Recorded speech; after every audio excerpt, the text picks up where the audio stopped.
you are watching Citizen AY, the platform where we speak to the power. We appreciate you. We're a bit early today. Just wanted to touch on one or two things, but we will talk about this topic today. Our topic is going to be mainly on South Africa for now, and then we might touch on other topics as well. So we are going to talk about that today. Um, please do tap on the screen, help us greet more people. We appreciate you. Tap on the screen. You are listening to Citizen AY, the platform where we speak truth to power. Give me 1 second. I want to make sure I got this right. Greetings and welcome. As you're coming in, tap on the screen and share. Tap on the screen and share. And let us reach more people. Um, yeah, it's a pleasure to have you join us. Tap on the screen, tap away. We do need your support. We need you to, so you can get the latest information on what's going on.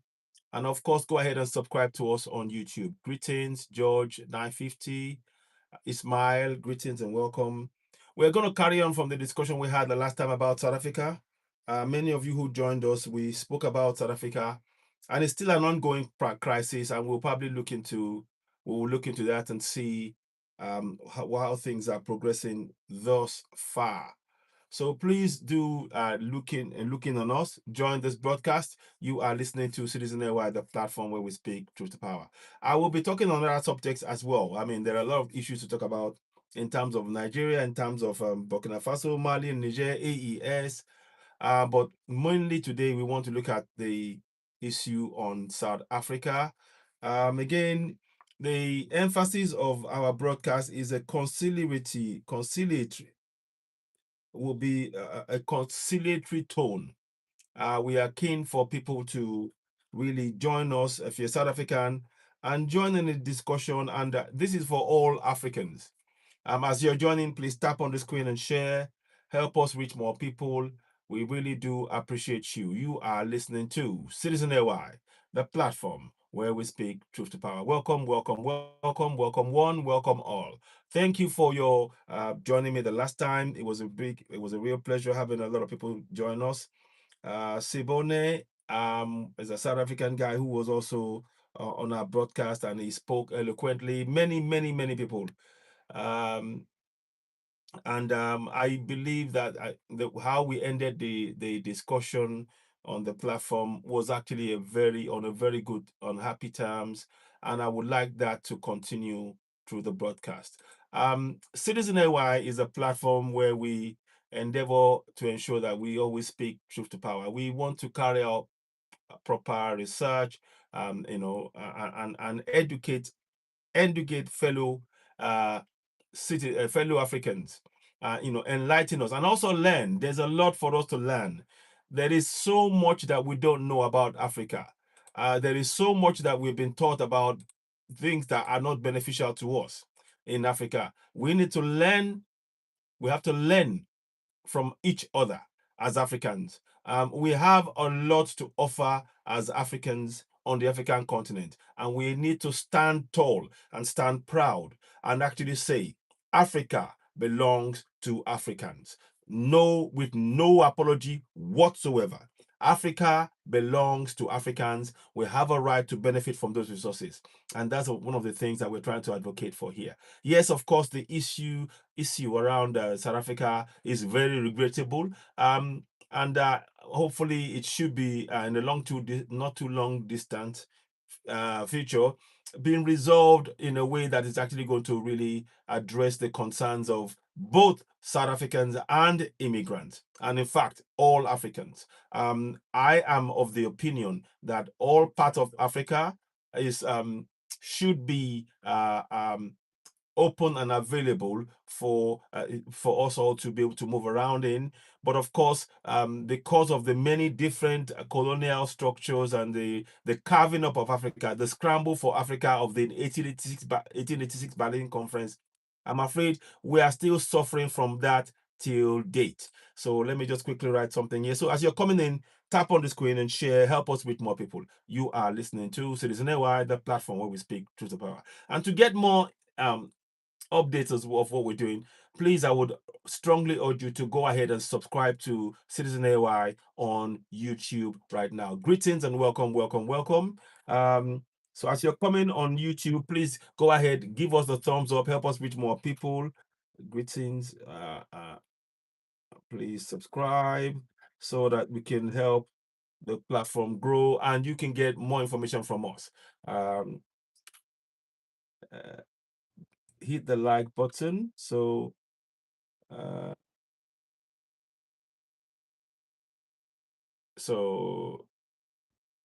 and of course share and share. So yeah, so we're gonna put that up. So as you're joining me, please do endeavor to go and subscribe to Citizen AY on YouTube. Citizen AY is the platform where we speak truth to power. That's our logo. We are proud to say that, and we always endeavor to do extensive research about what we talk about before we go ahead and talk about it as far as is possible. Sorry, my mic was far away, but you can hear me now. Sorry about that. So without not much waiting along and much further, do come in, share this with family and friends, particularly if they're African. We need to have a constant, a regular dialogue. Hi, Farida. Oh, hi there. Hi, Farida. So greetings to you, Farida. Let me just quickly say a quick hello to everybody there. Reply. So greetings to you. There is so much going on in Africa, as you know. And I think one of the things we have to understand is this. As Africans, the colonial structure has made it their business to always put themselves first in terms of the resources of the nation of the African continent. That is to say that Africans, we come second on the African continent when it comes to using the resources in our continent to benefit ourselves. Our priority has always been put as second to the needs of the colonials on the African continent. That is how the system structured it. And we now, coming to awakening, we need to collectively say, okay, this is what has been done. There's no point in us crying over spilled milk. But now, going forward, what do we do? The plans and the steps that we take now is about saying no. Let's open the doors. Exactly. It's all about saying no. Exactly. So the thing now is for us now to say, look, we are in control on our continent. We must put African interest first on the African continent. African people must come first.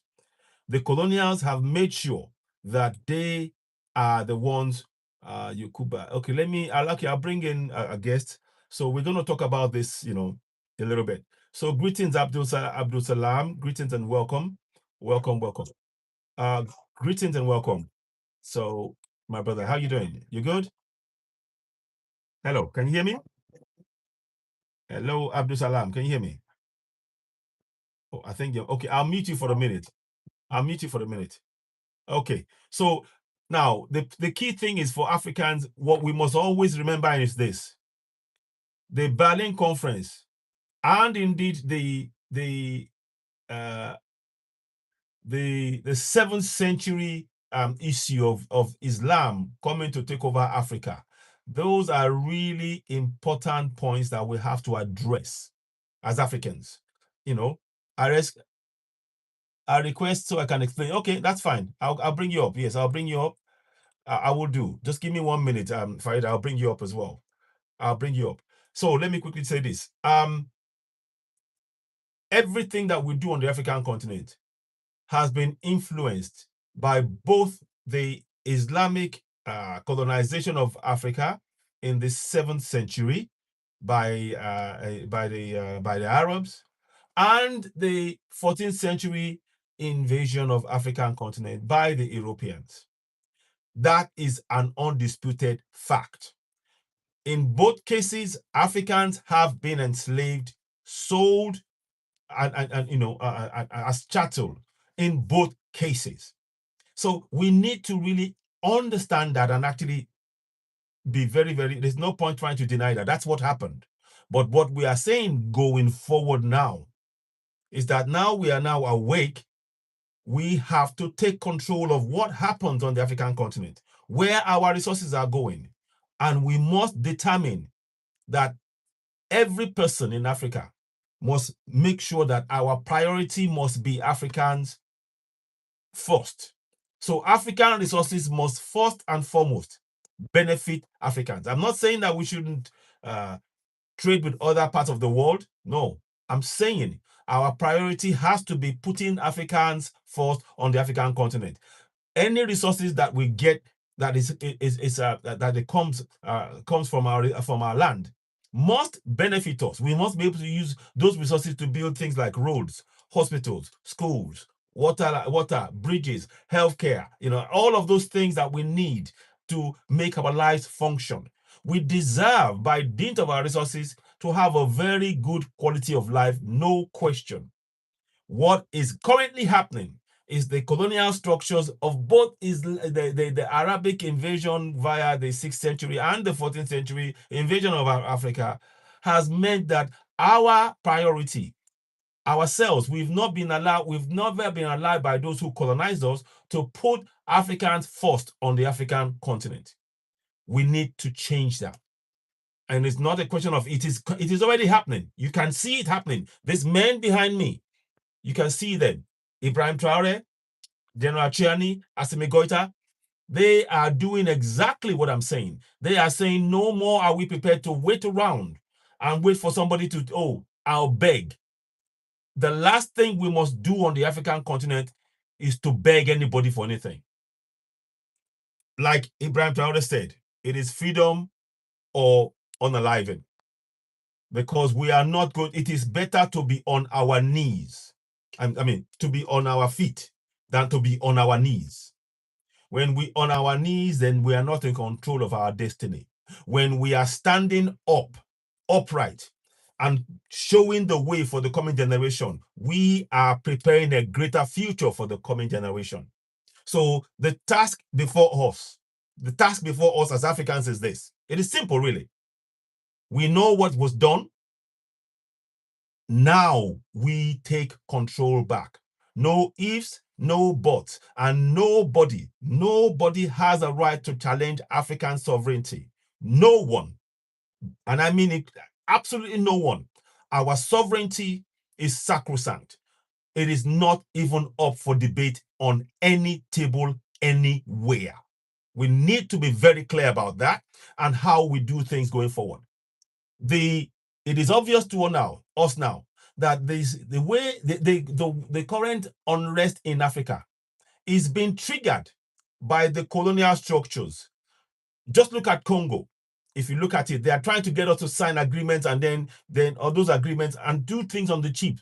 That means that our resources are exported out. We, as Africans, not only in the Congo, even in Nigeria as I speak, even in South Africa, even in South Sudan, all over Africa, the colonial control on us is to put our mindset to always serving the needs of those who colonized us. That's the reality.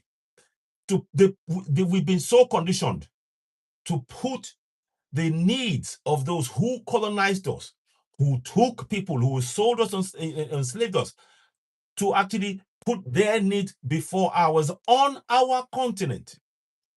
On our continent. That is very important to understand. We need to change that mindset. And we have a great example of that by the actions of Ibrahim Traore, Captain Ibrahim Traore of Burkina Faso, General Chiani of Niger, and of course, General Assimi Goita of Mali. So we will talk some more about that, but that's the premise of what I talk about on this platform. Every time I come on air, it's about educating Africans, about the need to stand tall. No longer must we be on our knees. The colonials are coming to Africa because They want the resources that we have. Those resources should, without question, be benefiting Africans first and foremost. And if we do not speak up, if we do not speak up, you know, if I do not speak up and begin to actually look at our collective benefit, then we are still going to be talking in this manner in the next 1,000 years. I kid you not. So we need, this is the time now. We have to get behind the likes of Ibrahim Traore of Burkina Faso, Assimi Goita of Mali, and General Chiani of Niger, and expand that thinking that says that no longer any African leader from this three downwards now, any African leader that's going to come on be elected anywhere or come into position, however way that happens, must put the interests of Africans first and foremost. It's no longer about histrionics now. As you're watching me, please go ahead to my platform on YouTube. That we have much more there that we also share, and it is much more interactive as well. But please, of course, we do appreciate you as you are watching us on TikTok, and we will appreciate gifts. So please gift the platform, help us with more people, and we will want to talk about things as we go along. So, but anyway, I'm just giving you my thought process from Citizen AY, the platform where we speak truth to power, and the reason why it is important for us. This guy posts fake news. Go ahead. Yes, you go ahead. So is this fake news now? Okay. Is that fake news? This is the Punch. Okay, that's fine. That's okay. I mean, we get people who will say different things, and we don't all have to all agree. But I hope that the way I present things on this platform is showing a fair and balanced discussion. But hey, we can't please everybody else, Yeah, well, let's see. She's saying go Facebook scam. Well, that's your comment, but I'm not interested in your discussion here. So you can say whatever you want. Everything that I'm posting here, you can see this is a live discussion. But if you want to be rude and everything else, you go right ahead. You speak more about yourself than me, and I'm not going to be distracted from what I'm saying. Now let us go ahead and talk about the issue. Latest, following on from our discussions yesterday, a day before, where we spoke about South Africa, and we spoke about the fact that in South Africa, that the immigration crisis is still ongoing. Well, the news that we are hearing is that 130 Nigerians have signed up for South African evacuation. Now, let me state this and I'll say this freely. Not all South Africans are xenophobic. I will say that. Equally, not all immigrants are thieves. So it's about getting that balance right. I met it you realize it's the elites. Yeah, okay. So now, it is very important that I state that what we are looking for is a balanced discussion so that we can be able to come to a mutual conclusion, if you like, that is actually going to be beneficial for both sides. So some of what has happened, when I read this now, you will hear that some of the things that people have said about what happened in South Africa actually did happen. Now, some of the things, again from this report, that they said happened hasn't happened. But what is definitely undeniable is that immigrants feel unsafe in South Africa. And it is a shame. Again, I always like to state that the reason, and one person spoke yesterday, a day or so before, and they talked about the statistics in terms of the land issue, that when Zimbabwe was going to get independence, there was a promise made that the Europeans would be paying the UK would pay one I think is it 1 billion, sorry, US will pay $1 billion and UK will pay 750 million pounds to the Zimbabwean government of Mugabe at the time. Now, once they got independence, the money never materialized. And that was why Mugabe was kicking the people out. And many of the people that kicked out went into South Africa, and they took land in South Africa.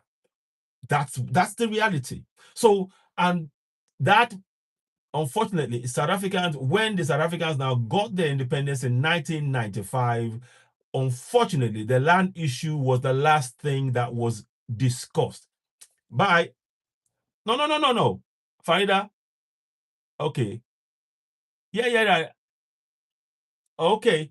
I need to finish. That's okay. That's okay, Farida. We can, I will bring you on if you want, but let me just finish what I'm saying here. So, it is very important when we're talking about this to understand the concept. So, the context. South Africans have been really, what's the word? Have been really oppressed. And we are hoping that by us exposing the fact that 72% of their land is still in the hands of those who colonized them, they must confront that themselves. They must demand for that land to be returned. And then that would solve a lot of the problems that they're facing, because many black South Africans are at the bottom of the ladder in their own land. And that is not right. So that's the foundation of what is really going on. Yes, that doesn't mean that immigration and everything else is not important, but it's the underlying factors that I'm trying to bring up. But let's go ahead now. Exactly, Pampuen. A true leader live and fight alongside his people, not live lavish. I really like that. Well said. So well said. Let me just go ahead and do this. Well said. I really like what you said there. So please continue to tap on the screen and share. Help us grow the platform. You are listening to Citizen Air, the platform where we speak truth to power. Now, let us read you to this now. So the minister for immigration and foreign affairs, sorry, the minister for foreign affairs is her name is Bianca Odumegu Ojukwu. Listen to what she said, then I can then go through the and have a breakdown of what she said and how that impacts what we're doing, in terms of this discussion today. Okay. So now, at least 130 Nigerians have already registered for voluntary evacuation from flight from South Africa as Nigerians move towards to safeguard its citizens and amid tensions linked to anti-foreigner protests in the country. The Minister of Foreign Affairs, Bianca, Bianca Odumegu Ojukwu, in a situation report on her X handle on Sunday, said the evacuation arrangement is in part is part of a broader diplomatic security measures being coordinated with Nigerian missions in South Africa. The minister explained that the evacuation plan follows directives from President Bola Tinubu, who ordered heightened monitoring of the situation and stronger protection for Nigerians abroad. So this is something that is not an imagined thing. It is something that is really happening, that it's actually in the face of, it is very, very visible right across Africa. A lot of people have been talking about what is going on right across Africa. It's been discussed on many platforms. So anyway, the president has reiterated that any priority at this time the priority at this time remains the safety of our citizens. She said, adding that arrangements are currently underway to collate details of Nigerians in South Africa for voluntary repatriation flights for those seeking assistance to return home. Okay. Yeah. Okay. Now, Odumegu Ojukwu said so far 130 applicants have duly registered for the exercise with our mission, noting that the number is expected to increase as more citizens seek assistance to return home. Odumegu Ojukwu has also confirmed that the ministry had summoned South Africa's acting high commissioner over the unrest while diplomatic engagements continue with authorities in South Africa. The development comes amid renewed anti-immigrant demonstrations in cities including Pretoria and Johannesburg, which Nigerian authorities say have heightened concerns for the safety of their nationals. Okay.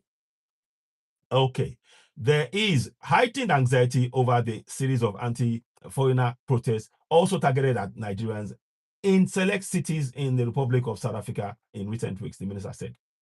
She added that the president had expressed grave concern on the situation following a briefing and has called for more effective control of the situation by relevant host services. Odumegwu Ojukwu noted that while South African authorities, including President Cyril Ramaphosa and senior security officials, have condemned violence, disturbing images circulating online had fueled international concern. The images pervading both mainstream and social media depicting violence, carnage, and targeted xenophobic killings of foreign nationals and incendiary anti-migrant statements by arrowheads of such rallies have generated worldwide condemnation. She stated, according to her, protests held between 27th and 29th of April 2026 were largely peaceful, but still required heavy police deployment in the affected cities. Let me just read a bit more. The protests spearheaded by a local anti-immigration movement in Pretoria and Johannesburg between 27 and 29 of April 2026 witnessed a largely peaceful procession under presence of heavily armed police who occasionally sprayed tear gas to deter protesters from engaging in violent activity. There is no, please listen to this now, there is no recorded unaliving of any Nigerian or destruction of Nigerian-owned properties during this particular protest, the minister explained. Okay, so however, Odumegwu Ojukwu confirmed 2 separate deaths involving Nigerians, both allegedly linked to interactions with security personnel. Okay, now, I hear what you're saying, yes, but I'm going to read this and we can talk about it. Amamiro Chidebere Emmanuel was unalived on the 25th of April 2026 as a result of injuries sustained from the brutal beatings by military personnel of the South African National Defence Force on 20th of April 2026 in Port Elizabeth.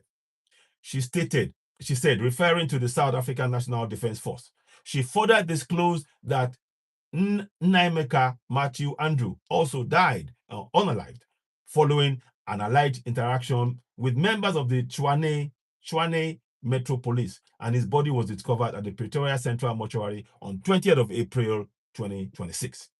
Describing both incidents as unacceptable, Odumegwu Ojukwu said, "This is utterly condemnable and unacceptable. The Nigerian High Commission is closely following investigations into these unfortunate incidents, and Nigeria demands justice to be done in these cases."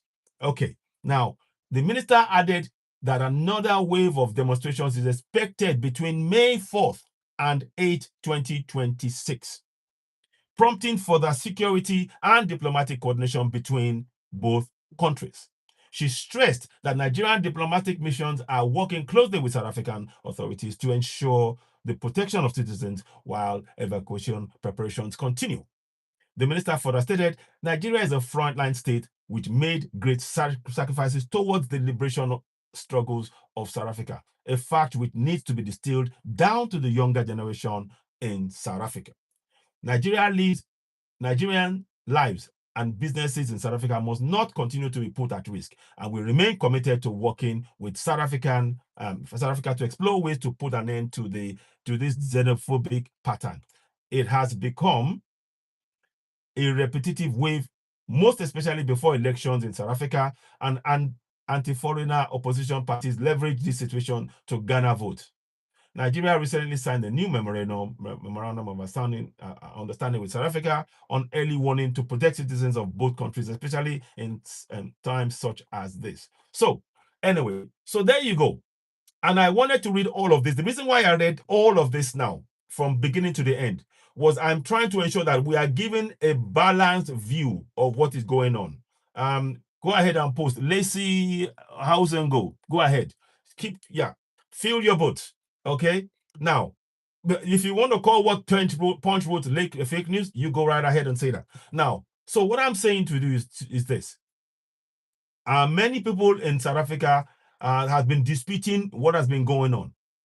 Now, as far as the minister, the foreign minister for Nigeria has stated, no Nigerian has been unalived so far by the protests. But 2 Nigerians have been unalived by the security forces, the police and the other, they've been unalived. This is not acceptable at all. I've said unalived. I've said all of this. Why are they Facebook, TikTok are doing their usual stuff, but I'm not going to fall for that now. Okay. So now the discussion is really around how we feel as Africans in what is going on, who are immigrants in South Africa. I think it is really, thank you very much, Just Jay. I think it's very important that we have this meaningful discussion. It is really important because you can, let me say, think critical. I'm not going to invite Lacey Housego. I'm not interested in that. I'm actually going to, you carry on, Lacey Housego. I'm not going to invite you because there's no point in bringing you to just disrupt what we're talking about here. We're talking about very important issues and you are here to just castigate. That's up to you. So anybody who wants to join the discussion, you can. Let me see if Farida is around. If she is, if not, okay. So Bab Nyapo. Okay. So I'm going to bring us, please, as ever, when we're having discussions on this platform, I really encourage us to have a dialogue. It is not going to be helpful to have a shouting match. It will let us discuss openly and honestly about what's going on. And, yeah. So, yeah, go ahead. Greetings. Welcome, Bab Nyapo. What would you like to say? Welcome on board. Let's hear from you. I would like to find out from you, my friend. Yeah, go ahead. Not just these people from much to much want you out of the country. Those ones who don't have legal documents. Do you see them as wrong when they say they don't want people who are illegally in the country? No. Are you asking me a question? Would you like me to answer that? Yes. Okay. Bab Nlapo. No. Let me be very clear. Anybody that hasn't got the right papers, of course they shouldn't be in the country. And I wouldn't want, just like in Nigeria, nobody who hasn't got papers shouldn't be in Nigeria. So it's natural for me, it's not even a discussion. That is what should happen normally. That is what should really be happening. People who want to come to a place and actually, and just, what's the word? And take advantage and not have papers, they shouldn't be in there. So I don't have a problem with that at all. Is that making sense? So do you see that you guys can help us get rid of those ones that don't have papers? Because we don't want to fight African brothers. It's not fair to be fighting against each other as blacks. We need to help each other, make sure that Africa becomes one in a very right manner. Yeah. That is why you see when these people march, they just say no beating other African brothers. Let us do it very civically, so that everyone will fix his own country. Then they'll come this side to trade. We go that side to trade. We are not about fighting. We mustn't fight against each other. We mustn't let the enemy see us fighting amongst each other. Exactly. I share those sentiments with you. I really do. And I think it's important that we reiterate that. The last thing we want to do is to fight among each other, because already the enemy that is the goal of the enemy, for us to fight each other. That is their main goal, because the longer we fight each other, the more they get to benefit from us fighting, because that is where they come in and they are taking our resources, because that's their goal. Their goal in all of this is about making sure that their access to our resources is not interrupted. So when we are fighting each other, it is making it easier for them to get the resources. So I agree with you. Now, the things that I wanted to just touch on is to be able to solve this. One of the things that, again, I stated, anybody who is going to South Africa, please make sure you have, or any country in Africa, make sure you have papers. And if you don't, please refrain from going there. Now, in case of Nigeria, it is not, Nigerians will not walk into South Africa. They have to fly in. So when they fly in, they have to get documents at the airport. Somebody at that airport will have to say, okay, you got the papers, come in. So Nigeria is much more easier to be able to control in that way. But if you're talking about Zimbabwe and other places who are neighboring to South Africa, they can literally walk in, they can, so that's a bit more difficult. So I think, again, it's about dialogue, and it's about understanding that the people who are coming over, they are trying to come for a better life, because unfortunately, many of the colonial structures have created to actually make the locals make their life difficult. And a very good case of it is in South Africa, for example. Over 80% of the population are Black people, but over 60% of those Black people are in poverty in their own land. And the levers of governance and of business and everything else, they are not in control of those levers of governance and of business. So that makes their lives more difficult. Now, those who are coming in to work in there, they get paid to undercut the Black people in South Africa. So that makes things difficult. So we fully understand all of this. And I'm hoping that by having discussions like this, that we can see things from both sides. And I'm hoping that we can actually be able to help each other. One of the things that we should be, that I'm advocating for, and I've talked about it, is the land issue in South Africa is so prominent. If you had me, when I spoke moments ago, I spoke about what happened in Zimbabwe. Zimbabwe took back their land when the agreements that was reached between Zimbabwe and UK and US, when Reagan and Thatcher was in place at the time, they had a Lancaster agreement that they didn't honor.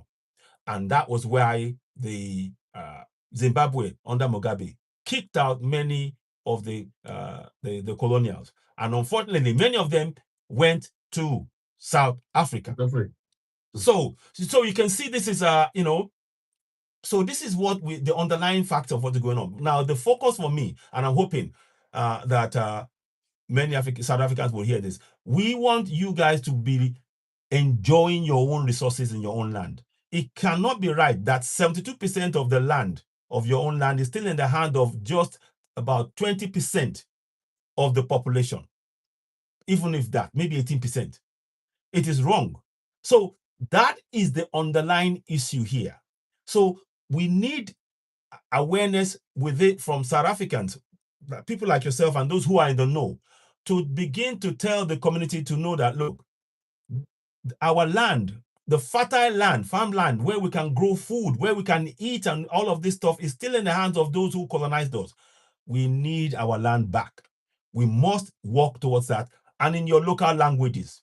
Because a lot of people who come to the struggle, from what I've understood, some of the people who are in the local communities, they don't see that fact. They don't, and it needs to be explained to them in a local language that, look, 72% of the land is still in the hand of those who are in our government now, who are now saying they're South Africans, but they are not, they are naturalized South Africans. They are not native South Africans like yourself. So that's what I think. But anyway, let me pause now. I've spoken for a bit. Bob, do you have anything to say to what I've said so far? And what else would you like to add? Go ahead. Bob, are you there? Bob and Lapo. Okay. Are you? I'm here. I'm here. Yeah. Would you like to add anything to what I've just said?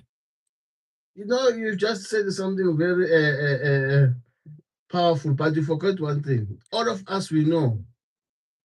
Those of us who speak my language, who speak another language, they will know that our land is not with us. We need our land back. But the most important thing that we must start at now, we need to start where we're saying, our fellow brothers, go fight for your own land. Yeah, fair enough. You can't run away from your own land and then come. Go ahead. I'm hearing you. Oh, there's some network issues. Yeah. I'm hoping you can hear me. Okay, Bob, are you there? Apostle, I'll come back to you 1 second, please.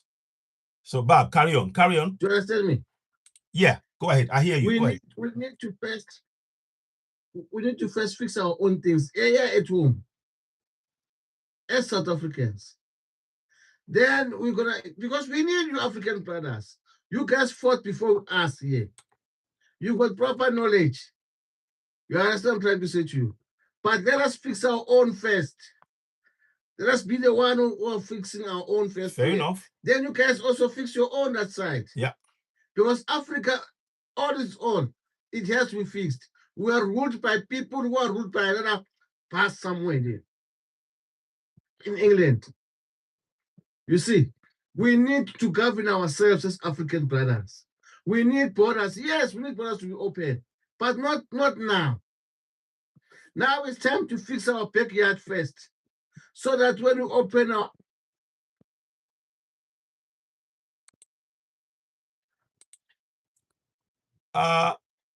Apostle, can you please Apostle Paul, can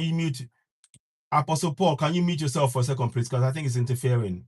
I'd like you to mute yourself there. I'm trying to mute you so that I want to hear what Bab said, then I'll bring you in next, Apostle. Okay? Thank you. Good. Thank you. Okay, Bab, go ahead. Bab, go ahead. Go ahead. Bab, are you there? Can you hear me? Oh, okay. All right, that's fine. Okay. Apostle, you're next. Welcome. What would you like to say? So I hope that makes, we're just trying to understand each other. Are you South African, Yeah. Apostle? No, I'm not South African. I'm a Nigerian. Okay. What would you like to say to what the government of Nigeria said so far about they're going to help over 130 people to come to repatriate? And how do you see it? And what are your thoughts on things so far? That is very good development. It's a very good one. But I think it's a very good thing. I pray they will do it as they said. Mm-hmm. Very, very nice. As our own brothers are sending us away from their country, there's no problem. But I've already said it, that because the really person that is their problem, they left our South African brothers left their really problem and chasing the shadow because they know where their problem is coming from, but they've forgotten how we Africans, we Nigerians mainly, how we helped them during the Mandela era, during the apartheid era. They have forgotten. They have forgotten everything. It's very, very wrong. And our own brothers, the same color, is doing this to us. They've tried it before and they started again. It's very, very wrong of South Africans. And this is why the white will be laughing at us. They look at them, they call themselves blacks.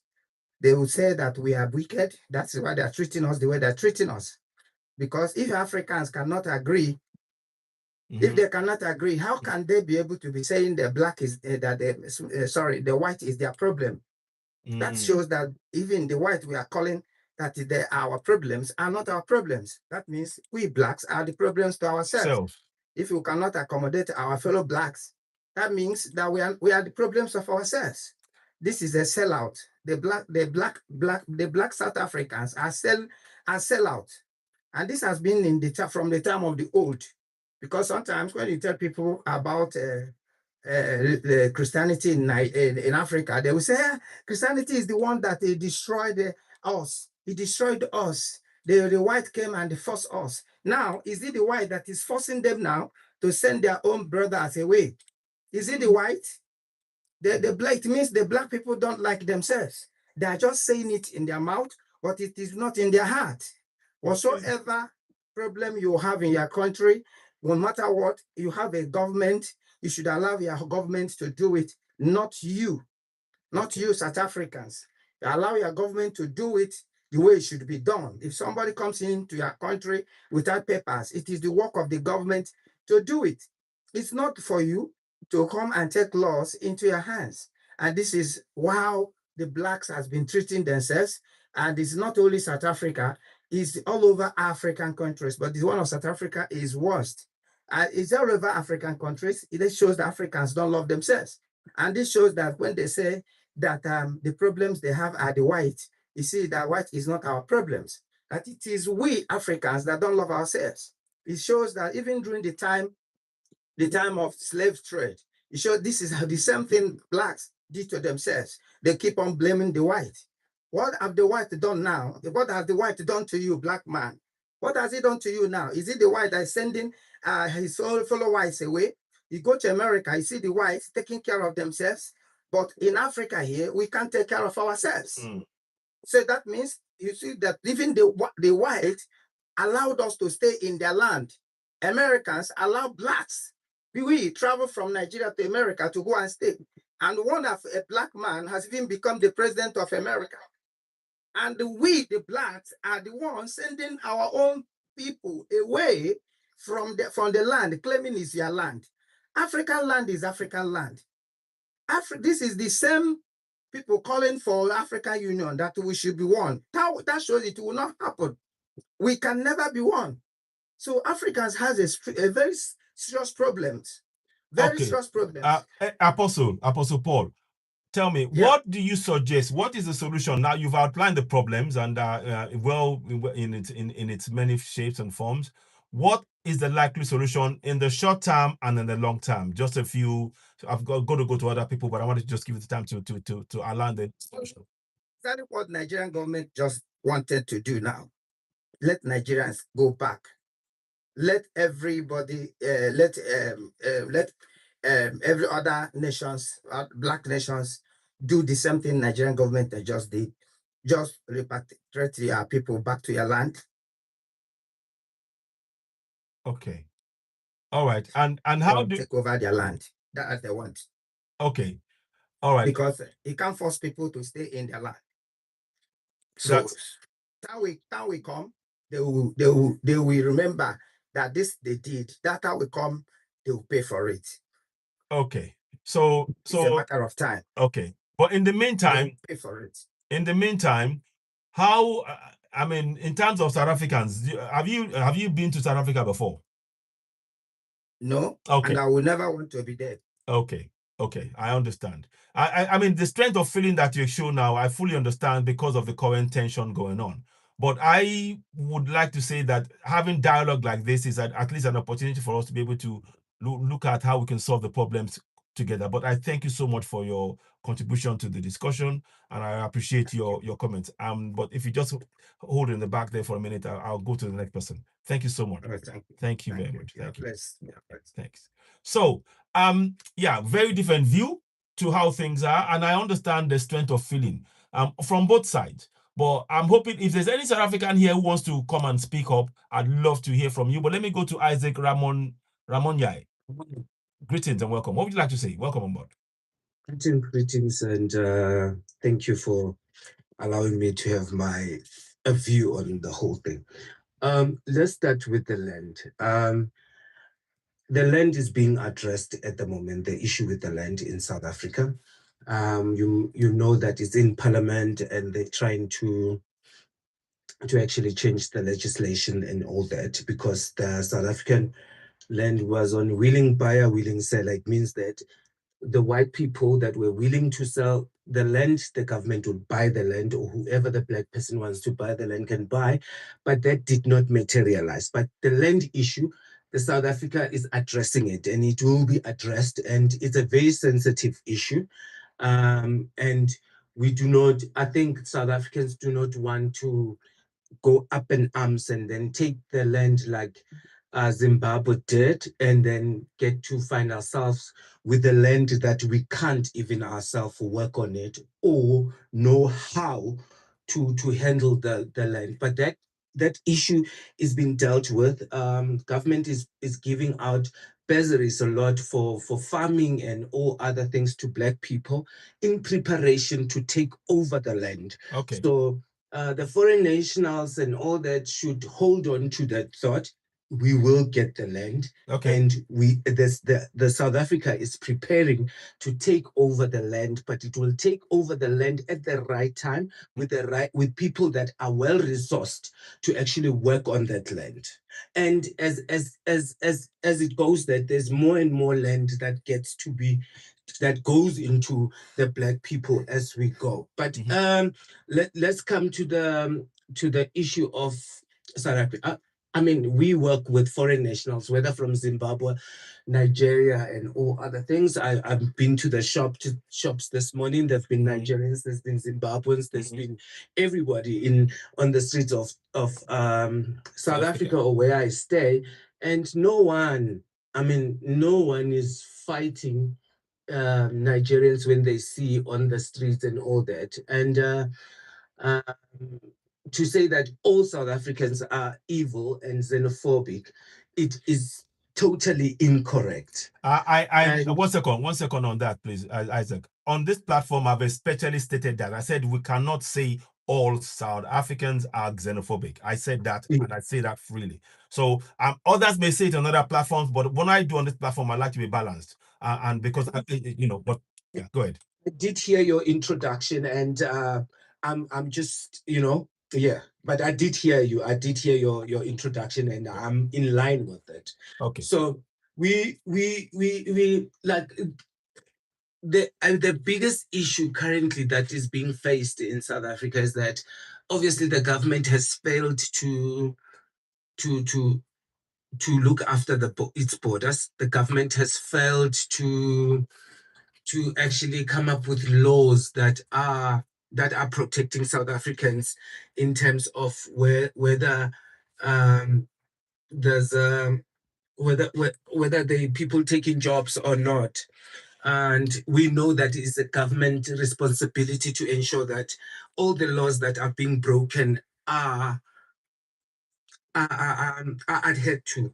However, it gets frustrating to the citizens of South Africa, whereby if the government is failing, the South Africans will take up arms, or if I say arms, but I'm just saying they will now start protesting, and they will then hence everything is happening now is the failure of the government. And when and other people, they're saying that we should leave it that to the government, for the government to do that. The government already failed, or the law enforcement already failed. So if those spears of government fails, it means that the people on the ground will start reacting, whether they are coerced to do that, or there's a propaganda behind the whole thing. But people will react if on top is not dealt with.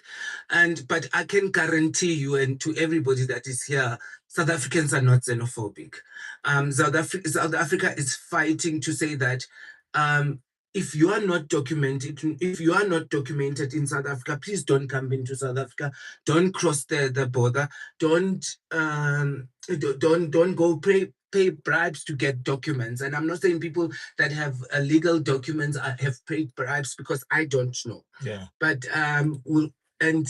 we should actually, even foreign nationals out there, they should actually express it to say that where are you going to South Africa if you don't have proper documents? Yeah. Because obviously, even the job that you might get, if without papers, it will deem illegal work, because you are not authorized to work in South Africa legally. Yeah, and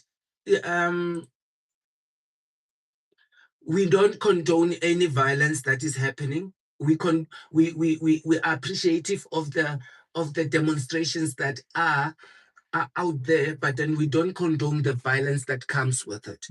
If there is any violence that is coming against it. And we've been hearing on other lives and all that, they say that South Africans are unaliving foreign national and all that. And we've been asking to say, give us the proof. Where is the proof? Where is the proof to say that we are unaliving other? Well, Isaac, if I may just interject briefly, I have also stated. Yeah. One second. Ituma Kenneth, to you in a bit, please. Just give me a minute. I hear you. Please, everybody, just be patient. It's a sensitive subject, and I want to try and deal with it, sort of sensitively also. Thank you very much. So, Isaac, I want to state this. I read. That's why I read the Nigerian government. Oh, sorry.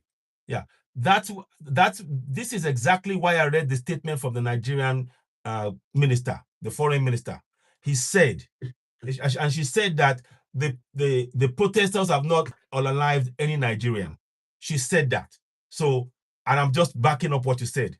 But what she said was that, however, 2 Nigerians have been unalived by the security forces, the police and I think the military or something. I'm not quite sure which one.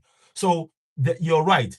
There is no evidence that I can see about Nigerians being unalived. So that is something that we should be addressing. And if anybody is spreading false rumor, no, but let's not do that. And I definitely wanted to just say that. But yeah, I'll give you a minute or so to wrap up, then I can go to somebody else. Just wrapping up. Okay, thank you for clarifying that, and I'm really appreciative. And we need to, and everybody out there need to understand that South Africa, it's a high-level crime country. It's a high-level country, and then we are aware of it. And crime happens to everyone. Unaliving happens to everyone that lives in South Africa. It has no color, it has no race, it has no whether you are from other African countries or anything, it happens to the best of us. However, when they would say that foreigners and all that are committing crime, is that we will never know whether it's foreigners or South African if people are in South Africa undocumented. It means that when they take your fingerprints, they cannot find you. They cannot find you if you came in here illegally. Another last thing that I need to wrap up is that let me address the lazy. They say South Africans are lazy and all that. I know that the other race has told foreign nationals that South Africans are lazy. Because why? Because they want to use the foreign nationals by paying them low amount, and they come say South Africans are lazy, and now everybody comes proud. And instead of you getting, let me say, a 10 rand, for example, a 10 rand, then they'll pay you 2 rand, and they say you are a hard worker because they cannot compensate you for the best. We love Africans. We'll forever love our brothers and sisters from Africa. Let's respect laws, all of us. Love you. Thank you. Thank you so much. Thank you, Isaac. Thank you very much, Isaac. I really like the way you ended that. Can I correct the host, please? Yeah, one second. Can I correct one second. before we proceed? It won't take long. Cat Lego, 1 second. Cat Lego, 1 second, please. Let me just quickly thank Isaac. Isaac, thank you so much for your comments and for well-balanced thinking and delivery. And yes, of course, it needs dialogue between the two sides. And hopefully that will be something that we are on that road. And of course, we want Africans want South Africa to do to get back their land. And I'm sure South Africans want Africans to get a better place and life in their own countries as well. So we want the good thing for each other, but it's about working towards that. Thank you so much. Okay, Cat Lego, you want to say something? I took him 1 second. Cat Lego has been there before you. I'll come to you, please. Just bear with me, please. Okay, Thank you. Yeah, go ahead. It won't take long. I just wanted to clarify something. Yeah, go ahead. Okay, host.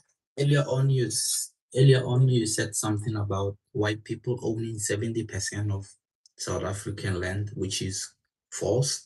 Okay, hold on. They actually own 70% of the farmland, only farmland, not the land as a whole. So you need to clarify that. Okay. False information. Okay. I mentioned that.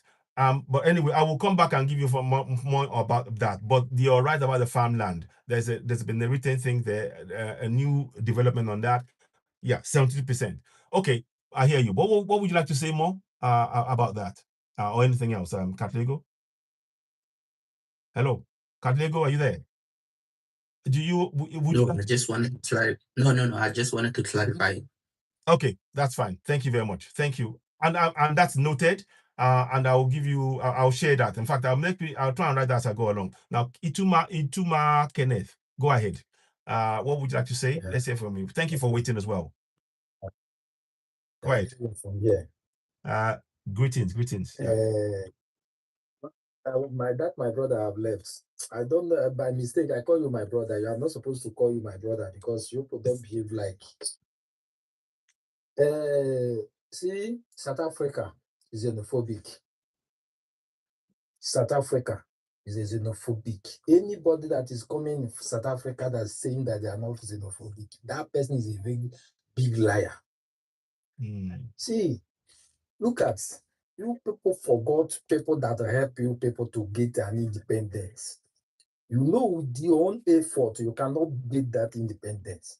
It's other Africans help you people to get to that place you people are. Okay, you are saying that you people are not unalived Nigerians. What of those people that have their documentation that is in their stores when they are working? You people will look for them there and be beating them up.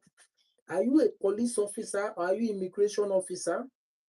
If you see anybody that is not documented, what you're supposed to do is to report to any government officials, people in charge of doing it, not you taking laws into your hands. Say in Nigerians, we have many South Africans in Nigerians. What if you wake up one day, started treating South Africans like that? How will you people feel? So far as you have constitution guiding your country, you have government that is taking care of all those things. Why are you taking laws into your hands? Everybody have where it's coming from. The way foreigners in your country, you people follow African, follow blacks, foreigners. The way those people you call foreigners in your countries, they are in your countries, that is how your people is in people's countries, other people's countries. That is some thinking you're supposed to have to be, that is, when people don't have good knowledge, it really affects them. It really affects them. Those people call themselves a citizen of South Africans. They don't have good knowledge. They don't have knowledge. They lack home training. Why you see, you see whites are there. There's many whites there. People that have companies, people that have business. Okay, all those people you call foreigners, what of if all those people that came there established something there, if they pull out all those companies, everything they used to eat, do you know all those people there, they are paying tax to your government. You are saying you don't have work. When all those people go out from that place, your government will crash. Okay. Ituna Kenneth. What Yes. is the solution? What do you think is the best way to solve this problem? For me, if my own solution is anybody advice I'm giving to other Africans that is there, go back to your countries, leave South Africans. Go back to your countries, leave South Africans. When you reach your country, if you see any South Africans in your country, send them, all of them back, let them be in their country. If I'm one of the government officials, look at what I will do. I will call back that Nigerian embassy there. I will close it down. I will return all the Nigerians. Any relationship about Nigerians and South Africans, I will cut all of them.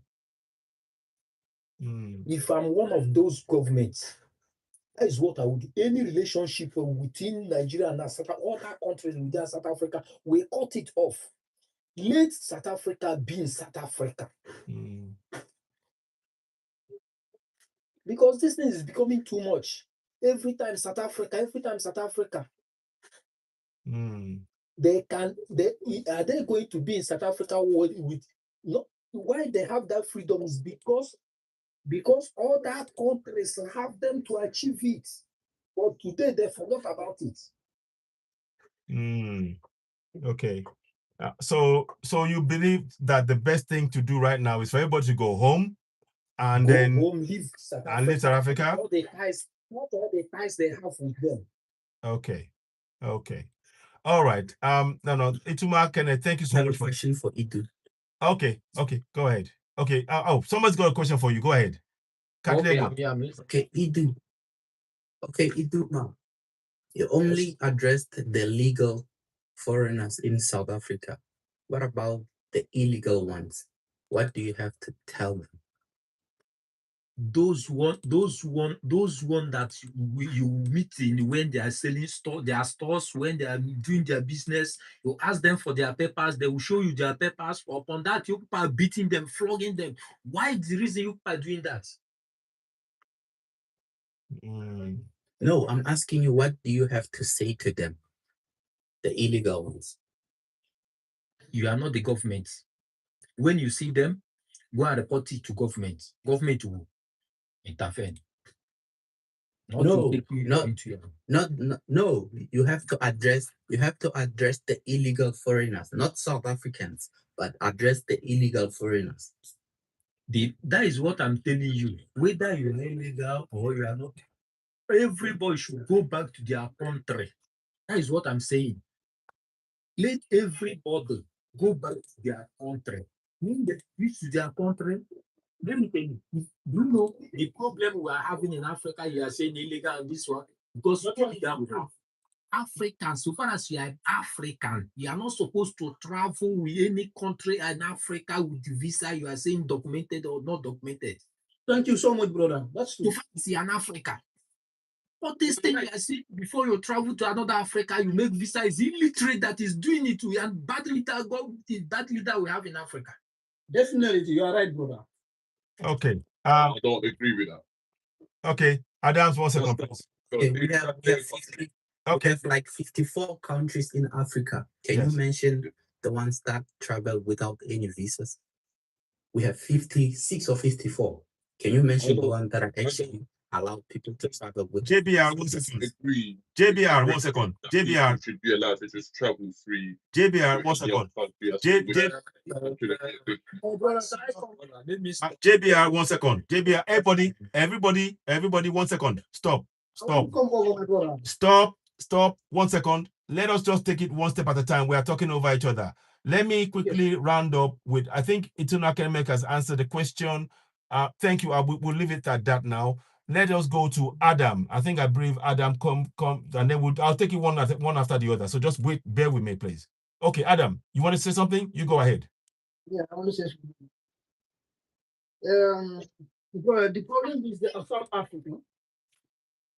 I don't understand why they are fighting for their fellow black Africans. That I don't understand. What is the meaning of that? Yeah, definitely that one I don't understand it, Yeah. I say, yeah, I'm an African. You understand? Then why you are fighting for me? Because African to Africa, they don't supposed to have even visa. You understand? Because that's this time of the moment we are fighting for that. You understand? So people are wake up so people are not sleeping now. So why South Africa they are sleeping again? Is that I don't understand? Yeah, definitely that one I don't understand it. That's my South Africa. Okay, thank you, Adams. I'll try and answer it as best I can, and maybe others may chip in. My understanding of what is going on is this in South Africa, because I mean currently many countries still have visa restrictions, and you need visa papers. And that was down to what the colonials did. The colonial structures that many countries still have the colonial structure right now. There is something called, in the olden day, well, some time back, some people will know, when people are coming in who are from Europe, they don't even get a visa. They don't need a visa because they're expats. So they can travel freely across Africa. But when you are an African, you have to go from one place to the other because you are going across the colonial line. So you have the French speaking, the English speaking, the Spanish speaking, the Portuguese speaking. So they were given every African, they wouldn't let Africans move freely. They had to control us. That is why this immigration thing came about. And now once we became countries, they now say, okay, we'll keep that. So it is not, and that is what is happening now. But what is going on is that, short until we come to the point where all of Africa have had an agreement to freedom of movement. Some people are for example, in Alliance of Sahel States now, they've allowed freedom of movement for anybody that is in the AES. So if you are in the AES, you don't need a passport to go through. You can, if you're in AES and you're from Burkina Faso, Mali, and Niger, those three countries, you can move freely. South Africa, they haven't got that kind of thing going on at the minute. They said, no, we're still keeping to the old structures that the colonials put in place until the whole of Africa now has a proper integrated immigration system, or removing it and say freedom of movement for all Africans. This will still happen. But I get what you mean there. Thank you, Adams. I hope that makes sense. So let me quickly, 1 second, let me quickly go to okay. Can I say one thing? Okay, go ahead. Right. Okay. I just want to talk about the situation with South Africa and what you mentioned about AES, right? In regards to the AES, the reason they have a visa-free restriction is because they are an alliance. That's so correct. They have a military and economic alliance. That's the reason they're allowed to move freely between the states. Now, with South Africa and Nigeria, I am Nigerian. I was born and raised in the UK. I'm back and forth from Nigeria, right? If I was a Nigerian, my first thing wouldn't be to go to South Africa because South Africa is one of the furthest countries away from Nigeria. That's correct. For me, the way I see it is if you allow visa-free restriction, if you allow visa-free movement, everybody is going to go to the most industrialized nation where there's more opportunities. So, listen, I'm not a big fan of South Africans. I don't particularly like them, I'm going to be honest with you. But I understand where they're coming from. You have to understand they're the youngest nation in Africa. They are 32 years old or whatever it is, 1994. Yeah, that's when they got their freedom. So the whites are squeezing them out of economic opportunities as it is right now. Yeah, that's correct. Very true. We agree on that. The whites are squeezing them out of every economic opportunity. Right now, the economic output, yeah, for South Africans, the majority of economic output is whites, about 63%. They don't have any control over the means of production. So exactly. They're scraping. But they're at the bottom of the barrel scraping for the opportunities. And then when foreign nationals come in there, they're taking up the opportunity. Well, they're perceived to be taking up the opportunities that could be left for the South Africans.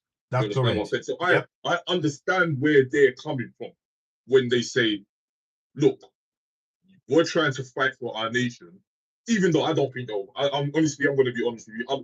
I don't think they'll fight for their nation in regards to taking the means of production from the West. I don't think that's going to happen. That's a tall order. But in the meantime, whilst they are supposedly fighting for their opportunities, foreign nationals are now coming in to add extra burden to their situation. Yeah.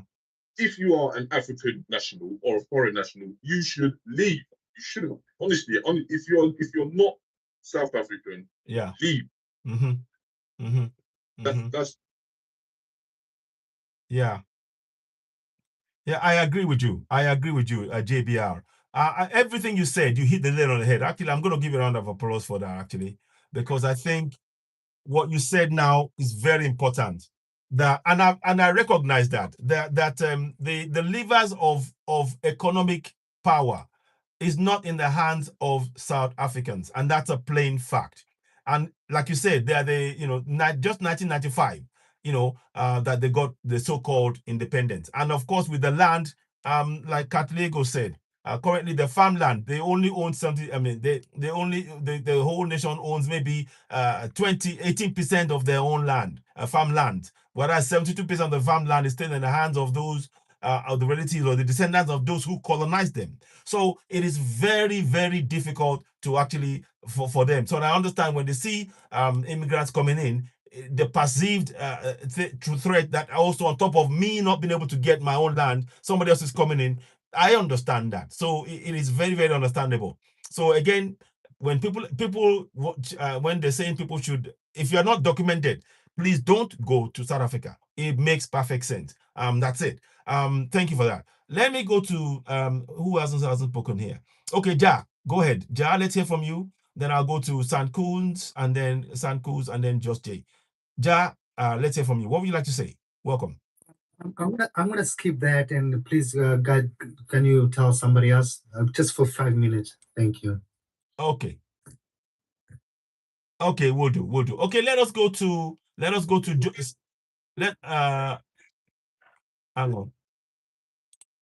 Let me just do this. Okay. Sankoos, are you there? Oh. Okay, yes, I'm here. Okay, what would you like to say? Can you hear me? Loud and clear. Go ahead. Oh, it looks like I'm having a bit of a problem. Can you skip for now and maybe try to take someone else? Or can you hear me? I hear you loud and clear. We hear you loud and clear. Yeah, loud and clear. Go ahead. Oh, okay. All right. Well, these are the types of solutions that we need. And we have taken drastic, I think, measurements which may look ugly to other as well. As we took this drastic measurement, we have actually noticed that politicians have used this loop of having brothers and sisters who are from Africa to come in South Africa and play. We actually have had cases whereby politicians will be having a tracking panel. They will only outsiders or non-South African. As a result, we've been seeing that, and as we are sidelined, we are saying, yeah, go ahead. right, not even us. Remember, in South Africa, it is lawful for us to and the jobs that belong to us. The low end, and there's no way where it says it's negotiable in the Constitution. It's in the Constitution when it says that. Mm-hmm. Now, you will notice that majority of the marches, they will only show negative parts of what happened. I've attended much. We actually in York, it was last week when we were in prayer. When we were Oh, I am so sorry. I am so sorry. Your. I think we are hearing bits of what you're saying. It seems to be breaking off. You seem to be breaking off and coming back. Let me. I can hear you, but it's breaking up. But let's try again. Let's try. Carry on. Then I'll go to somebody else in a few minutes. Go ahead. Okay. Yes. So as I was saying, things like this are bound to happen. The reason why charges that South African. Can you hear me clearly, or am I still breaking up? It seems to be breaking up. Let me drop you down and I'll bring you back up. Host. Yeah, let me drop you down and I'll bring you back up. Okay. Okay. All right. I'll bring you back up. Sankuns. Okay. I'll bring you back up. Let me disconnect you, and then. So whilst I'm doing that, let me go to. I'll go to. Just J. What would you like to say? Whilst I'll bring Sankuns back. Go ahead, Just J. You there? What would you like to say? Yeah, I'm here. Can you hear me? Yes, I hear you. What would you like to say? Go ahead. Thank you very much for the opportunity to speak, host, and good afternoon to the panel as well. I would like to correct some notion here, because I think there's an impression that is happening here to say those people who come from, especially the countries that are very far away from South Africa, they are here illegally. There's a notion that you cannot come with a plane and find yourself here with illegal documents or in an illegal way. But now we need to look at how do they actually come into the country, because now you'll come into the country with a visitation visa. That is only allowing you a certain time to stay here. But you come here knowing very well that you're going to find creative ways to stay in the country. And whenever you get here, you make sure that you go, because we know that our government is corrupt. Our officials are corrupt. And eventually you find yourself staying here for many, many years. And another impression is that people who actually run businesses, like if you run business here in South Africa, you are actually supposed to be running a business, and you are doing it in a legitimate way. Guys, we must remember, if the laws of the country were upheld, like if the laws of the country were people who are responsible and monitoring them, a lot of people who are running their business, they are not even supposed to be running their business.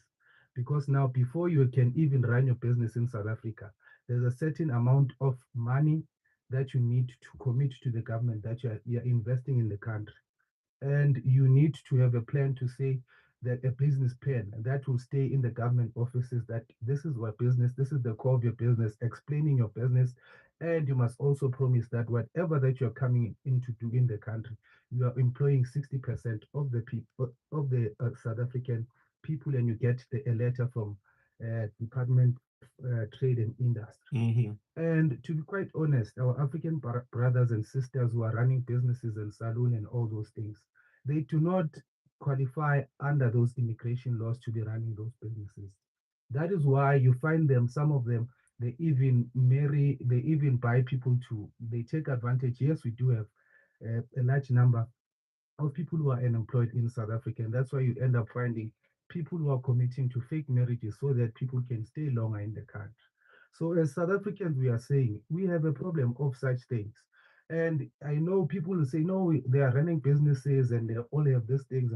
But how, in which under laws are they running those businesses? Are they supposed to be running those businesses? And if those immigration laws were upheld in a correct way, you'll be surprised the number of people who will be here in South Africa. That's another thing. Mm-hmm. And another thing I would like to raise, host, is this issue of propaganda that is going online. Sadly, because of Twitter and Facebook, it pays people. And because of people are looking for engagement from other people as well, because whenever you post about South Africa, you get thousands and thousands of engagement online. So that is why people are end up in, fabricating lies, and then people are going online and saying people are, South Africans are beating up people and people are being analyzed, all which is totally wrong. If I had my way as a South African government, or I have my will to do things, I would actually look into those social media accounts, those ones, especially the guys who are in South Africa. And if ever you are spreading any propaganda, you must be arrested or deported out of the country, because you are messing up the image of the country because of your personal gains. So we need to be very careful in the information that we consume on social media, because a lot of people go into social media so that they can get reactions from people so that they can monetize whatever that they are posting. 1 second, 1 second. Just Jay, can I just? Yes. I'd like to just say about that. I think when somebody talks about their own direct experience and what they've been through. I mean, yesterday on Monday, a lady spoke about her cousin who was she was doing nursing, and they threatened her that, look, you are an immigrant, we don't want you here, go. And she is, well, I think she would have gone on the, was it Sunday or Monday? She would have gone on the plane. Yeah, she on Sunday. This was on Sunday. She has decided to leave on the basis of that. So I think whilst one cannot say that all South Africans have been violent, some people have experienced something like threats, or or even something. So you can't. I don't think we should generalize and say that it's all lies, because the Nigerian government has now allowed Nigerians, has told the Nigerians, okay, come home, because we see that there's threats against you and all of that. So I think I'm not going to say that all South Africans are violent or xenophobic. I can't say that. But I'm saying that it's important to acknowledge what people are saying, and in part of the that is happening to them, even in South Africa to a certain extent. JBR, you want to say something? Let's go ahead. Yeah, happening. Look, you can't lie to us. We're seeing it. We are seeing it in real time. We're seeing people getting dragged out of the shops. We're seeing people getting beaten up. We're seeing women getting dragged out of hospital. We're seeing kids getting dragged out of school or ushered out of school, telling them, "Oh, you're immigrant. You're not South African. You're not allowed in." Blah blah blah. We've seen it, bro. Like, we're seeing this. It's not like okay. Not all South Africans are doing this. We can accept this, but we are seeing what is going on Twitter, on Facebook, on Instagram, on TikTok. It's everywhere. We're seeing it. So look, man, it's not about propaganda. This is not propaganda anymore. It's happening. We're seeing it, and we're seeing it for what it is. You guys don't like Black Africans. It's fine. It's okay. My personal thing is, I think maybe the situation has gotten so toxic because, of course, you guys just came out of apartheid. You have like trauma from apartheid, and I understand that. Me personally, I understand the situation. But we're not going to sit here and say it's lies. It's not lies. We're seeing it. It's not propaganda. We are all seeing it. Okay. Are you saying? Thank you. May I Yeah. speak? May I speak, host? Yeah, I've not spoken. May I speak, please? Oh, yes, Rocker. Of course, Rocker, you Yeah. haven't spoken. I do apologize. Yes. Go ahead. Okay, go ahead. Yes. Yeah, go ahead. Go ahead, Rocker. You haven't spoken. Yes. Yeah, because we couldn't hear you. Okay. Now, I'm Kenyan. I come from Kenya, and that's my background. So I agree with quite a number of things that JB says. However, it must be understood that South Africa is an independent state, a sovereign independent state that is led by the constitution of the Republic of South Africa. And therefore, the wishes of the people of South Africa must be respected, that if they do not want foreigners in their country, so it has to be. There's no choice. When you go to a country through a visa, you must understand that you're a visitor. It's not an entitlement for you to get a visa. It's a privilege that has been accorded to you. Now, if you get a visiting visa to go to South Africa, and then when you arrive to South Africa, you change your motive, you lied. And you lied and broke the law. And you cannot claim the same law should protect you because you lied on purpose. Now, when one nation travels to another, because I hear one man here came over here and started saying that, yeah, they should never be visa restrictions travel across Africa. That's impossible. Let him forget it. It's not going to happen. Yeah, maybe you want it for your country, but not all of us want that for good reasons. First of all, you don't know us. We are different people. We have different cultures. We have different mindsets, especially. Yeah, that's why you see some countries fight to save their countries while others think about migration instead of thinking about solutions for their countries. The mindset, especially. Yeah, you cannot claim that South Africans don't want foreigners there. No, you went and started working with a corrupt government that they are trying to fight. It is impossible to accuse South Africans of anything, because ultimately what South Africans have done is they have shown the mirror to everybody. They're showing you the mirror, but Africa does not want to see the image they see, because South Africa is asking questions. What are you doing to save your countries instead of migrating to South Africa?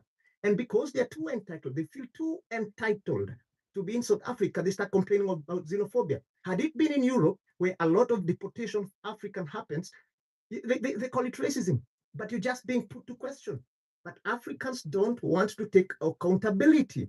It is not possible that when I fix my country, you feel because of the color of your skin, you're now entitled to come to my country.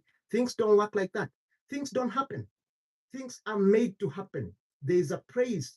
There's a price to pay for fixing a country. Is the only way Africa is going to change. Not thinking that, oh yeah, they have fixed their country, so let me move in there. It doesn't work like this. Africans must take accountability and be willing to fight their governments.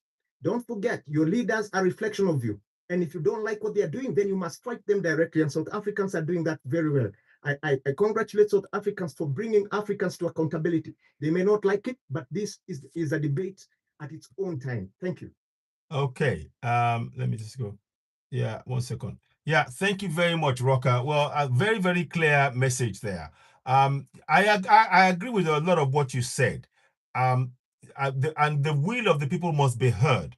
And that is very important. And I think one of the things that the South Africans have done that I like is that they're making the government know that our situation as Black people in our own country being the lowest, the highest unemployment rate in our country is unacceptable, and we need something to be done. One of the first things is we don't want to be undercut by immigrants on our land, rightly so. And also, Just Jay said something. The government of South Africa, he mentioned and intimated that they may be corrupt and things. They are using immigrants as a tool to try to hide their actions against South Africans, Black South Africans. And we need to really confront and address that fact. So for me, I really think that it's great work that the South Africans are doing in asking questions about, okay, we're not getting fair pay here. We want immigrants to go. Illegal immigrants, certainly illegal immigrants, I fully agree that they don't need. 1 second, JBR, I'll come to you. I need to go to Ancestor as well, then I'll come to you. we definitely don't want the government to keep using immigrants as a tool to undercut South Africans, because yet again they are going to be in the same situation and not getting better things. That's why that's why on this platform you hear me talking about the farmland being freed up, and the government is working on it, but there needs to be more pressure, and the communities must be told about what the government is doing. That look, the government are the ones using immigrants to actually undercut their own people. So the government is working against their people. Thank you very much. So I wanted to just say that, but let me go to Ancestor, then I'll come back to JBR. Go ahead. Go ahead. Greetings, I completely disagree. Oh no, there's some echo. Oh yeah. I completely disagree with most of the things. Here's my take on this. Africa is for Africans, right? Home and abroad. And in Africa, Africa should be like the United States, where people can move from state to state and live wherever they please. There's no foreigner in Africa, right? And some of us who call themselves Pan-Africans are just as brainwashed as some of these South Africans that are calling other Africans migrant, foreigner, illegal. It's nonsense. We are no outside Africa. Black people are the only people around the world have these degrading names: asylum seeker, foreigner, migrant, all these names. And in Africa, we are being called foreigner, migrant, all these degrading names by Africans. There's no foreigner in Africa, no migrant. South Africa is part of Africa. South Africa is Southern Africa. It's not like Nigeria. They don't even have that name. It's just Southern Africa, South of Africa, right? This guy, Jay said that, regarding his propaganda. It's not. It's not. And they think they're doing SA a good justice by going around beating up people who looks like them. You've seen it on the international scene. It's all over the world. And I myself is anything. I've been to South Africa twice and I know what I'm talking, because they're not fixing the country. Have you been there? I've been to Soweto, Cape Town, Pretoria, Joburg. If you see the squalor that some of them lived in, I was so shocked when I went there, because now it's winter there, right? I went there August to celebrate my 50th birthday. I was shocked. How can people live in this time when it's freezing, live in zinc? And listen, they're not fixing, they're focusing on the wrong thing. There's no country on earth that do not have so-called foreigner, illegal immigrant living in. Name me one. There's no country. And most of these people in SA, they have never traveled. Even if they want, they can't afford passport, they can't afford to travel. And it is the facts. I'm not putting them down. So if they travel, they will see how other people lives in the world. That's why during apartheid, they were denied passport and they were denied from travel. Why? Because the apartheid pinky people didn't want them to travel outside SA for them to see how other people live around the world. We should even make them more uprise, right? So I don't believe in this thing. South Africa, where's South Africa? Southern Africa, right? Africa is for Africans. Right? And they've never traveled. And it's a Stockholm syndrome because they live with the colonizer. And the colonizer, I seen it this way. You've got 54 bedrooms. And bedroom number 1 is South Africa. And the colonizer tell all the people in bedroom number 1 that 53 bedrooms want to come to bedroom number 1. Why? Because you've got better furniture, you've got nice fridge, you've got electricity, you've got water, you've got nice bed to sleep in. Therefore, all 53 bedroom want to come to bedroom number 1. And it's not truth. Because why they believe it? Because these people do not take time to remove themselves from bedroom number 1 to go and see what's in the other 53 bedrooms. They sit there in this bedroom number 1 and feel comfortable with the condition in bedroom number 1 because they were told you've got better furniture, you've got better fridge, your bed is better, your house is clean, and it's much better than and it is not true. Yes, when I went to Cape Town, I thought I was in Europe. Why I thought I was in Europe wasn't because of the infrastructure, because it was pure pinky people I saw.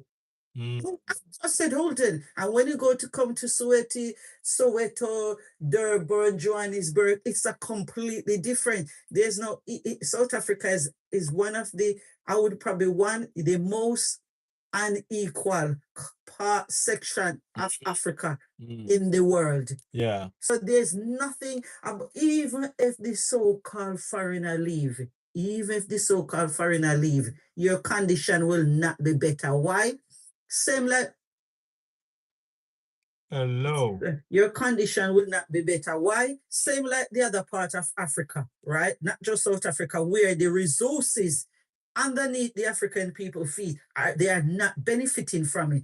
It is benefiting European countries, America, Fact. Europe, Fact. England, where Fact. the raw material had been extracted from Africa, sent out of Africa, Dubai, the Arab country, China, India, all of them. That's why I always said Africa is feeding the world, because the African resources is leaving, going to Middle East, China, Asia, Europe. Yeah. Yeah. Going to China, Europe, England. And why? Creating jobs. In the UK, where I am right now, right? They have no resources. Why do you think their country better? Because of Africa resources, all the natural resources, the gold, the diamond coming here. So UK have a big stake in Ghana and South Africa resources right now. You have Phil Craig that leave the UK, live in Cape Town, calling for Cape exit. You guys done nothing about it. Do you think a Nigerian or any other black person from Africa can go to South Africa and call for an independent state like you've got around? You guys would look at what you guys done when that guy said he want to think the king just for his own community, and it's not even a real king. You guys love to uprise. Is this Winnie Lynn syndrome? The Winnie Lynch syndrome, I will put it in the chat when I finish. I said Winnie Lynch is a man during the days of slavery. We have this method in the bag, and he said, if these slaves owner use this method in the back correctly, it will control the black people for 100 to 1,000 years. How to pitch one against each other and for us to hate each other. How to make, and it's the same thing you guys are suffering from by hating on your black people. Look, when you guys confronted other African, you guys are so aggressive. But when it come to non-black, you fold your hand and you stand there and you have a conversation. Why is that? Why is that? That's what you guys are suffering from, this Winnie Lynch syndrome, right? These people, pinky people, they didn't have visa. They didn't have. Let me finish and don't interrupt me, please. They didn't have visa when they came to. Don't ask me, I'm not asking no answer no question and don't interrupt me. When I finish, these people when came to Africa, not just South Africa, they didn't went with passport and visa. Yeah. They did not went with passport and visa. They went there and invade. The Berlin Conference where they divide up Africa, tell you, you are Nigerian, you're South African, you're this, you're that, right? There was no African around the table, right? When they went to Africa, they didn't went with visa and passport, right? Yet, look, for over 5-6 million of them are in South Africa. Wherever these people go, right? Before I land, wherever these people go, their method is to divide, rule, and conquer. They make you fight amongst yourself. And guess what? While you're there marching and marching, every second in South Africa, a new political party form. Every second, right? Now you've got march and march, and none of them not going for the hit the nail on the head by going to your border and said, listen, just like other part in Africa, and stop those trucks that queuing up on the border between South Africa and Zimbabwe, and said, our resources, we must benefit from it, right? We don't want it to leave. And none of them go to the government and say, industrialize and create jobs there, just like how the AES is doing and the whole scream. That is why in Burkina Faso today, Niger and Mali, you have free education, free healthcare, free electricity, no tax. You know why? Because he said the people must benefit from the resources underneath their feet. You people are fighting each other for crumbs. Look at how you guys live. I've got videos where I took when I was there, but I refuse to upload it on social media, because even though I do not like you people behavior, you are my people. I respect you people like that.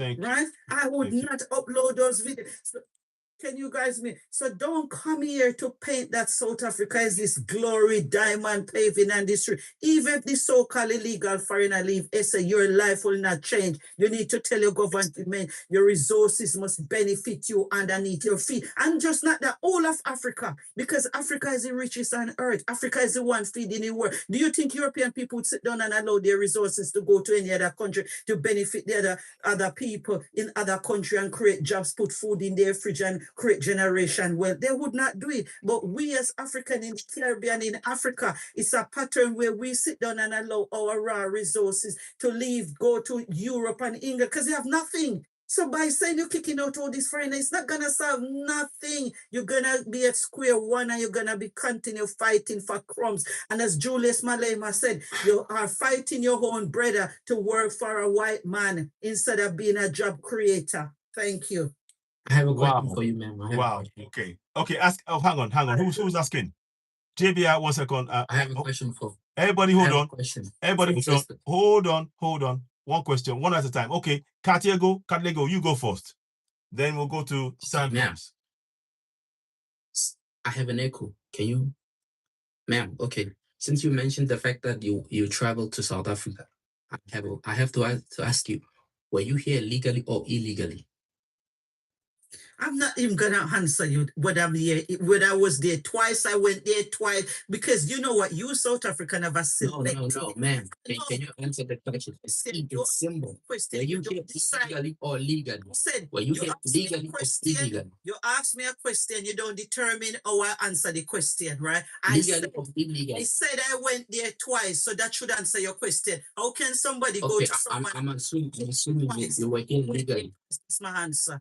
Okay, I'm assuming you were here legally. I live in the UK and I went there twice. Thank you. Okay, I'm assuming you were here legally. So how was the experience?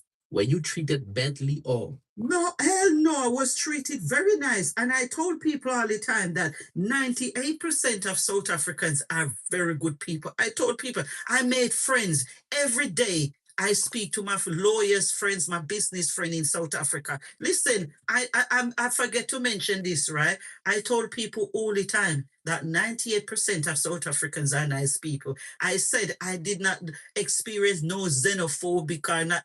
All this xenophobic, right? I've seen it on TikTok. It's TikTok I learned it from. I've seen it. I've never experienced it. But my only surprise when I was there, I was shocked.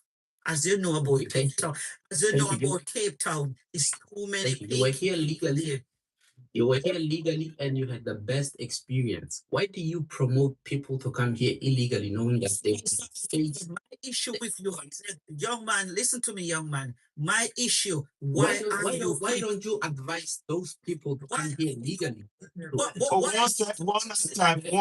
Guys, time. Hold on. Everybody stop. One at a time.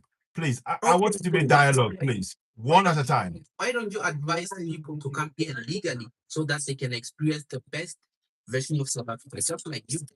Okay, let me answer. This is the other issue where many of you South African make mistake. Let's say Nigeria and South Africa, do you believe, right, and is a yes or no, that Nigerian take the plane from Nigeria illegally to South Africa? You need to answer me first. What was your question? You said what? Why don't I said, why don't you advise people to come here legally, just like you, in order to have the best version of South Africa? Okay, let's take people. Nigerian does come to South Africa legally. That's why I asked you the question, right? Because a lot of you think that Nigerian take the plane and go to South Africa illegally. If you travel, you would know that no one cannot take a plane without a proper documents, go to another country without a proper document. One. Secondly, we only dealing with illegal foreigners. We're only dealing with illegal foreigners. No, listen, some country would not ask you. Okay. Please. Some country would not allow anyone to board the plane if you do not have 3 months or 6 months in your passport. Like, for example, in the UK, if I'm going to Jamaica now, if I have less than 6 months in my passport, they will not let me board the plane. You have to have more. Some country 3 months. So no Nigerian take plane and go to SA legally. But why just focusing on African? That's my issue with you people. You have a lot of illegal Indian, Whitey, Pakistani in South Africa. All of us outside Africa that are looking in, outside South Africa are looking in, don't have issue with saying people is illegal. But the issue we have in, why just people that look like you and I? Okay, I actually saw a video of a Nigerian man going to UK using a fake South African passport. What do you have to say about that? Hang on. South African are prim and proper and don't commit crime. Do you know you've got over 800 South African here in UK prison? I'm not saying South Africa are not committing crime. Saying, listen to me. Listen to me. Let's not just say you South African. But I'm just opening your eyes. Do you think that you people don't commit crime outside SA? Yes, I know. Ma'am, we commit crime. Everyone commits crime. Every country has their own problem. Just like in South Africa, you guys say every black man as Nigerian. Look at the Zulu guy calling the man Nigerian and he was from Malawi. That's what I'm saying. You guys must open your eyes. Okay, all right. Okay. Katlego, only for time purposes. I want to speak for other people. I've given you time to ask questions. Let me Sandcause is next. Let him. Okay, it's next. Then I'll come back to you, please. Go ahead. You've been waiting for a while. Go ahead. Thank you. My connection is still bad. I don't know if you hear me now. I hear you. I hear you. It's a bit clearer now, but carry on. We'll try and manage it. Okay. How does it feel to be called a Stockholm syndrome? How do you think it feels like to be called lazy? How do you think it feels like to be called that we are not good for our women? How do you think it feels like to be called that we are just doing nothing? By the way, South Africa is where it is because of a black man. You can talk about the resources. Black men built those buildings that you saw in Cape Town. So for you to just disregard us and say that we've never done anything in South Africa, we are still working on South Africa. Excuse me, are you talking to me that I said that? Are you saying I said that? Not you. No, he said for me to just say I would never say that because I would never say that. No. No, okay. Hang on. Okay, Kathleen, 1 second. Sandcause. If you're talking about this platform, I don't think anybody on the platform has said that you guys are lazy, and I certainly wouldn't say that. Now, if you that 1 second. What I'm saying is that a lot of these things that have been happening is because of how South Africans have been name called. I'm not talking about this platform because this platform is irrelevant of what is happening in the streets.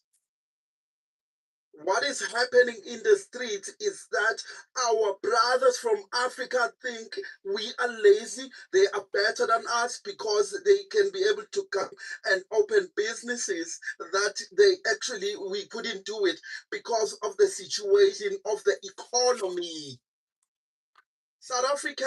Black South Africans are closed out on the economy because of our black government.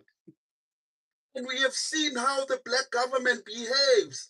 They will rather prefer hiring someone who's not a South African documented citizen and hire someone because they want to make 1,000% of the profit.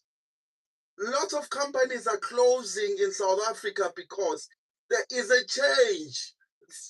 There is a lot of accountability that has been asked now of lately.